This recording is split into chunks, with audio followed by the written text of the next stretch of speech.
Can there be genetic abnormalities? So, doctor, what is DNA fragmentation? Coming to the sexual medicine, both male and female partners, the sexual problem is the most common problem for infertility.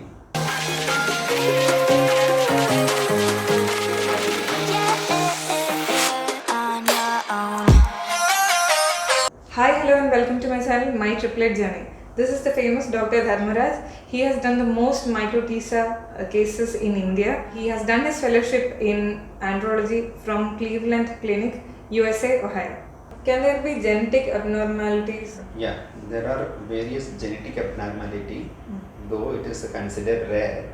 When we come to fertility clinic, and then we can see very often the genetic cause. And then the most common genetic causes is chromosomal variations like Klinefelter's. In normal population, 1 in 500 child is born as a Klinefelter syndrome.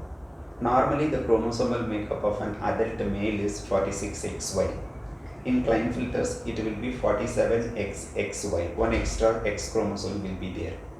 There are other variants of Klinefelter's which have additional X chromosome. There are people with having extra Y chromosomes also. There are various names like Jacob syndrome, etc. etc. They are all falling in the same genetic problem.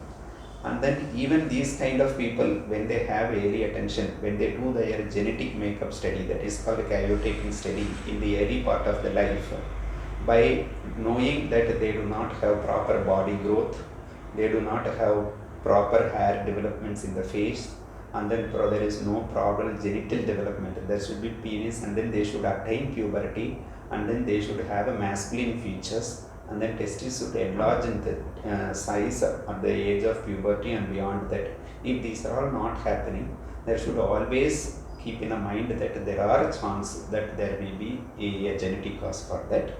This is one of the few genetic causes.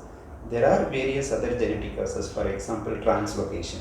For example, sperms are produced and then by means of a gene which controls, and then the sperm production in the testes, that is called as SRY gene, that is responsible for production of the sperms. And then the other thing is there are various genes which tells whether the sperms will be there in the testis or the men can produce the sperms or not. That is AZFA, AZFB, AZFC. That is called as a micro deletion. If any of there is deletion in AZFA and AZFB, then there are no chance of sperms. Even in surgical retrieval or normal in ejaculate also sperms won't be appearing. If there is deletion in AZFC deletion, and then there are chances that few sperm may be ejaculate, and then our surgical retrieval like microsurgical TISA, we can have the sperms so that they can go ahead with the fertility treatment henceforth by means of either IVF or ICSI. There are few drawbacks, and then there are merits which can be overcome by assessing the embryo by prenatal genetic diagnosis to get rid of that genetically transmitted disease also. And the next one, as far as males are concerned, there is an entity called translocation. That is, one gene will be in place of another other chromosomes, and the other gene which is supposed to be in that one chromosome will be transferred to the other chromosome, which it will not be. That is called as a translocation. Translocation is again classified into genetically, it is classified into balanced translocation and unbalanced translocation. And then these kind of translocations mostly causes recurrent miscarriage as far as male infertility is concerned. So when we come to recurrent miscarriage, and then we have to really look into the genetic factor. If there are more than three abortions, missed abortions, provided there is no anatomical factor in the female uterus, then we have to really look into the genetic makeup of the male and the female. And then this kind of translocation can happen in male patient as well as in female patient. And then as an andrologist, I used to always see to that males will not be having any such issues. There are various chromosomal variant, heterochromatin variant, which can attribute to infertility, but not always in all the patient, but in certain subset of patient, which is considered as a normal variant of problem, which is considered as a normal, it can be problem to certain subset of patients. So these are all the patients which need to be identified and treated accordingly to get rid of such genetic disease or to get rid of recurrent miscarriage, those kind of things. As far as genetic is concerned, these are the most common information which I would like to provide. So, doctor, what is DNA fragmentation? As far as an anthological practice is considered, and then sperm which is produced at a very higher rate. For example, I have told you that each and every heartbeat produces thousands of sperms are produced. Testis functions like a machinery. It needs nutrition and then it needs genetic programming, and then which is very essential for production of sperms. And then moreover, in each sperms which is very small in size compared to the oocyte, all the DNA material are compactly packed in the sperms. For example, one human male who is represented by a single sperm by carrying all the genetic information by means of DNA. DNA is entirely occupying the head of the sperms. For example, what is meant by sperm DNA fragmentation? Actually, the fragmentation is, in simple terms, it is the damaged DNA. For example, if we take 100 sperms, how much percentage of the sperms is damaged? There are various methods to assess the sperm DNA fragmentation. That is, how many sperms is it, DNA has got damaged, how much it is not damaged. According to that, cutoff vary from technique to technique. The most common, the reliable technique is tunnel assay, which is used to assess how much of the sperms are DNA fragmented. If the DNA fragmented sperms are high, the chance of pregnancy is low, and then again even chance of abortion is high in those cases who is having high DNA fragmentation. And then as far as considered, even IVF failure can occur in cases of high DNA fragmentation of the sperms. These are all the things which I would like to enlighten in case of sperm DNA fragmentation. Coming to the cause of DNA fragmentation, why sperm DNA fragmentation happens? One is infection associated with the prostate, and then second one, irregular masturbating or ejaculatory habit, prolonged abstinence, and then can cause such problem. And then smoking can cause problem.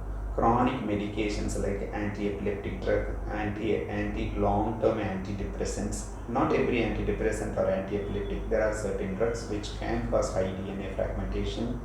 Next, smoking, and then other agents like chemotherapeutic agents, and then pollutants, and then chemical industries, and then pesticides, and then even presence of varicocele, and then hormonal derangement per se can cause DNA fragmentation to occur, which will hinder the fertility. We have to identify the reason why the DNA fragmentation is high, and then by a clinical examination and questionnaire along with the patient, and then we have to assess the DNA fragmentation, and then we can treat the patient accordingly based on the cause why DNA fragmentation is high, which can give to a successful fertility in the male and female. Coming to the sexual medicine, both male and female partner, the sexual problem is the most common problem for infertility. And then about 10 to 15% of the married couple remains unconsummated even after 2 to 3 years of marriage. This is either can be due to male factor or either it can be due to female factor. As far as male factor is happen, there can be a problem in the erection of the penis, and then which will not happen to the sufficient level. And then day by day the incidents are increasing. We do not know exact cause why it is increasing, but we can find out what are the parameters that is leading to incidents, and then we can always treat. And then we do a simple test of hormone analysis why this erection problem is coming, and then we can conduct one small scans and then do about how is the blood circulation in the penis, and then we can treat mostly medically. Most of the patient can be treated. As far as erection function is concerned, most of the patient, about 70 to 80% of the patient who is having the problem will respond to medication. And then if they are not responding to medication, it will be mostly associated with other factors like diabetes, like hypertension. They may be on chronic medications like antidepressants and so on and so on. Even after medical therapy, and psychological counseling. If the erection is not happening, if the sexual intercourse is purely due to male factor, then they can have a surgical method to correct this thing. That is called a penile implant or penile prosthesis surgery, where we keep the implant, the artificial one, inside the penis. As far as a penis is concerned, there are three types of chambers are there in the penis, and then two is the most important one for erection, and one is the passage which carries urine and the semen outside this. The two chambers which causes erection is filled with blood during erection and then during sexual intercourse. That blood flow is not happening adequately, so that is the reason for the erectile dysfunction. For this, surgical correction as an option is there if medicine is not responding. Surgical correction, there are various type of material, that is prosthesis, that is available in the market. One is rigid type, second one is flexible, third one is extra flexible, fourth one is inflatable. The recent one is the extra flexible type. Among these categories, and then we can implant, and then according to their economic conditions or their preference and then sophistication, we can implant any one of these implant. Once it is implanted, and then there will be a 100% chance that they can have sexual intercourse henceforth. This is the overall view of the treatment of erectile dysfunction in male patients. As far as female is considered, the most commonest cause of sexual dysfunction which we considered is a vaginismus condition, where the people will resist sex. Actually, they will have a sexual desire, but they may not be able to have the sexual intercourse because it is recorded in the mind, so that they will keep their thigh muscles tight and then they will not allow the penis to penetrate into the vagina. This kind of condition is called vaginismus. This can be always treated with a small simple surgical procedure followed by some psychological counseling and then therapy and then some kind of medications also, by which female can be made to come out of this kind of this is called vaginismus. There are various causes. For example, among the couples who remain infertile, that they are remaining infertile because of various sexual issues. Apart from the erection, apart from this vaginismus, there are various causes like orientation issues, and then like social issues, like religious beliefs, and then there are various causes which we have to look into and consider, and then by giving psychological therapy, appropriate medical therapy in rare condition, if they need surgical procedure, definitely it will be help. And most of them suffering from this kind of things will become parents as soon as we treat them. Yeah, thank you, doctor, for joining us after 6 surgeries. He's sitting here. Thank you for joining us. Thank you for giving all these valuable information. Thank you. I really hope this becomes of use to you. I hope you get valuable information from this. Thank you, doctor, for joining us.